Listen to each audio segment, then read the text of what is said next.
Panorama group, जो सोचता है वो करता है। नमस्कार, भारत लाइव देख रहे हैं आप। बिहार में हर एक मिनट पर एक अपडेट आता है और हर तरफ चर्चाएं बटोरनी शुरू हो जाती हैं। नीतीश कुमार एनडीए के साथ जा रहे हैं, इस बात पर अंदर अंदर खबर की पुष्टि जो है वो हो गई है। लेकिन एनडीए में आने के खबर के बीच जो एनडीए गठबंधन के घटक दल हैं उनके बीच में भी खलबली मच गई है। जीतन राम मांझी जो लगातार दावा कर रहे थे कि 25 के बाद से बिहार में खेला होबे, तो देखिए उसकी शुरुआत तो 25 तारीख से हो गई।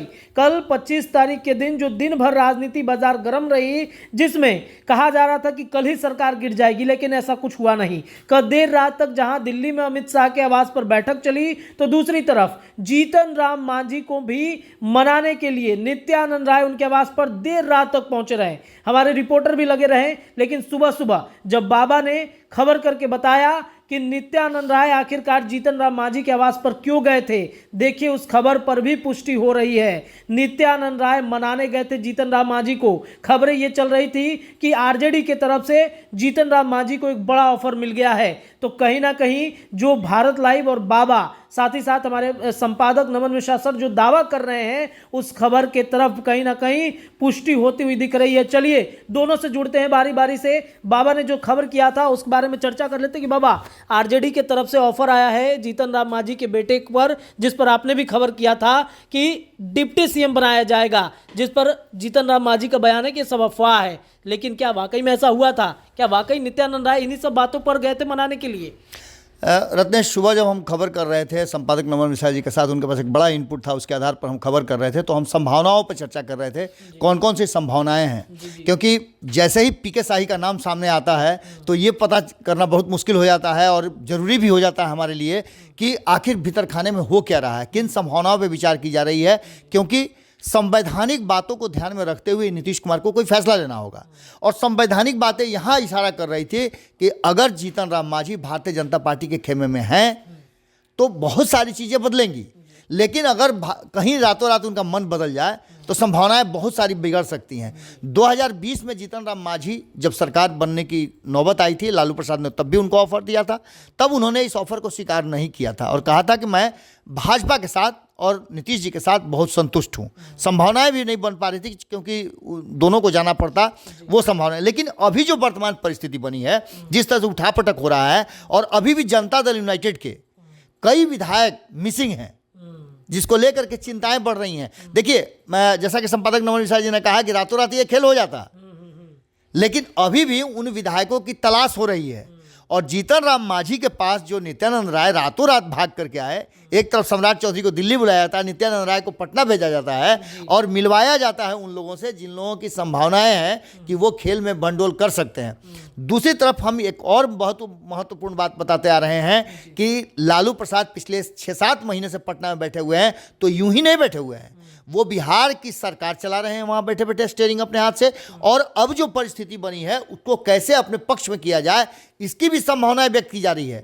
मैं 2017 की थोड़ी सी घटना याद दिला दूं, आप जब संपादक नमन मिश्रा जी से पूछेंगे तो वो बताएंगे कि 2017 में भी इसी तरह की संभावनाएं पैदा हुई थी।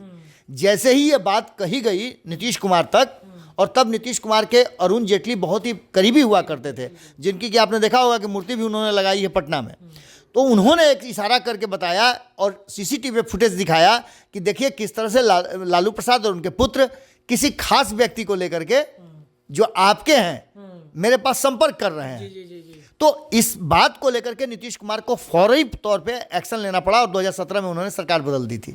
आज आप आंकड़ों की गणित को अगर देखें तो ये संभावनाएं अभी तो बन ही रही हैं कि लालू प्रसाद कभी भी गेम पलट सकते हैं और सरकार बनाने के आंकड़े जुगाड़ कर सकते हैं। उसमें बहुत बड़े फैक्टर हो सकते हैं जीतन राम मांझी तेजस्वी यादव को मुख्यमंत्री बनाने के लिए।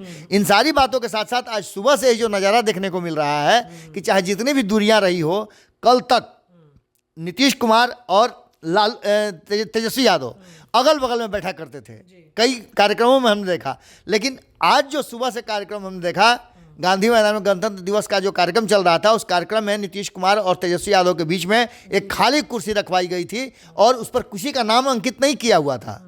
तो इसका मतलब है कि ये खाली कुर्सी किसके लिए था, आप अंदाजा लगा सकते हैं। लेकिन एक कुर्सी लालू प्रसाद ने भी खाली रखी है।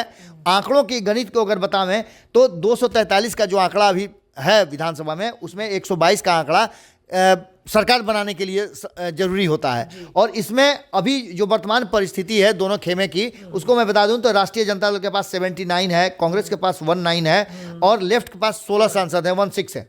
ये सब मिलाकर 114 होता है। एक AIMIM के पास है, वो 1 होता है। आपको याद होगा कि आज से 10 दिन पहले भी मैंने ये खबर आपके साथ किया था। बिल्कुल बाबा। 115 का आंकड़ा होता है और अगर इसमें 4 जोड़ देते हैं तो 119 होता है। यानी कि जो 4, 5, 12, 13 में से मिसिंग है, अगर वो नहीं आते हैं तो अभी शपथ ग्रहण की और बहुमत साबित करने की प्रक्रिया पूरी हो सकती है। लेकिन राजभवन का इसमें बड़ा एक महत्वपूर्ण क्षण है। इसीलिए जीतन राम मांझी को अपने खेमे में बनाए रखने के लिए उन्हें बहुत तरह की बातें कही जा रही है।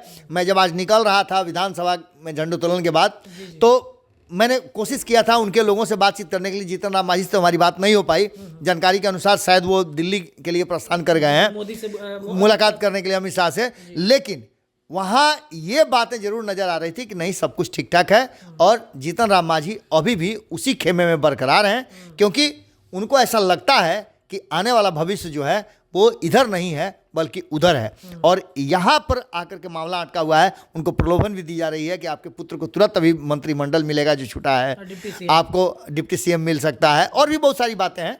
चर्चाएं तो चल ही रही हैं। एक तरफ डिप्टी सीएम दिया जा रहा है तो दूसरी तरफ उनको दो फायदा है। एक तो सरकार में आने की गारंटी हो जाती है और दूसरा लोकसभा चुनाव में भी एक सीट जो जीतने की बात की जा रही है उसकी भी गारंटी लगभग हो जाती है। चलिए, तो मांझी को कहीं ना कहीं तोड़ने की कोशिश की जा रही है। हम अपने संपादक नमन मिश्रा सर के पास चलते हैं, क्योंकि सर लगातार अपडेट दे रहे हैं कि क्या कुछ हो सकता है। सर, मांझी के बेटे को ऑफर आया है, बाबा ने समझाया आंकड़ों का गणित कि कैसे, मतलब अगर चाहें तो डिप्टी सीएम बन सकते हैं और तेजस्वी यादव मुख्यमंत्री का शपथ ले लेंगे। देखिए, बाबा ने कल ही ये बात दावा मेरे से किया था कि जीतन राम मांझी अभी भी बहुत बड़े इसमें किंग पिन है। जीतन राम मांझी के बाद जब नित्यानंद राय गए तो मैं कंफ्यूज थोड़ी देर के लिए हुआ था। बाबा ने कहा कि नहीं, कंफ्यूज होने की जरूरत नहीं है। लालू यादव जब जेल से बिहार में सरकार बनती हुई सरकार को, मेजोरिटी वाली सरकार को तोड़ने की कोशिश कर सकते हैं विधायकों को, तो फिर ये तो पावर मूव उनके लिए बहुत ज़रूरी है। आज उनके पुत्र की राजनीति का समझ लीजिए एक तरह से समाप्ति के कगार पर खड़ा कर दिया गया नीतीश कुमार ने। अब यहाँ से उबरने में तेजस्वी यादव को, राजद को बहुत समय लगेगा। और जो ये सत्ता का सुख 1 साल का मिल गया है, ये तो और घातक होगा, क्योंकि ये कमज़ोर कर देता है हड्डियों को संघर्ष के लिए। और ऐसे में लालू यादव ने पावर मूव किया और उन्होंने निश्चित तौर पर लालू यादव को ऑफर कल ही दे दिया था कि अपने पुत्र को उप मुख्यमंत्री बना लो, आओ तुम्हारा बेटा भी पार, हमारा बेटा भी पार। आंकड़ों से ये आसानी संभव है, लेकिन आपको ये समझना चाहिए कानूनी प्रक्रिया के अलावा एक और पेच है, कांग्रेस वाला पेच। कांग्रेस के विधायकों को मैं बार बार ये बात कह रहा हूं कि जिस तरीके से बैकअप में रखा गया है, सभी को मंत्री बना दिया जाएगा, कोई बड़ी बात नहीं है जी।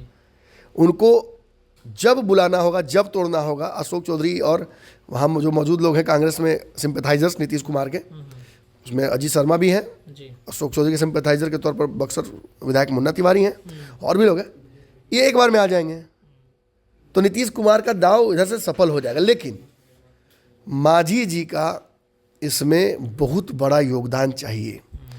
मांझी जी ने लगभग ये स्पष्ट कर दिया थोड़ी देर पहले बयान देकर कि वो ऐसे किसी भी खेल का हिस्सा नहीं बनेंगे। यानी उन्होंने लालू के प्रस्ताव को ठुकरा दिया है।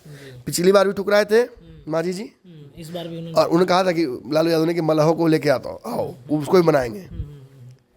और कहीं ना कहीं दोनों ने कुर्बानी दी थी, भाजपा की सरकार तब नीतीश कुमार के बचाने के लिए, और आज फिर से मांझी जी ने भाजपा की सरकार बनने के लिए एक बड़ी कुर्बानी दी है।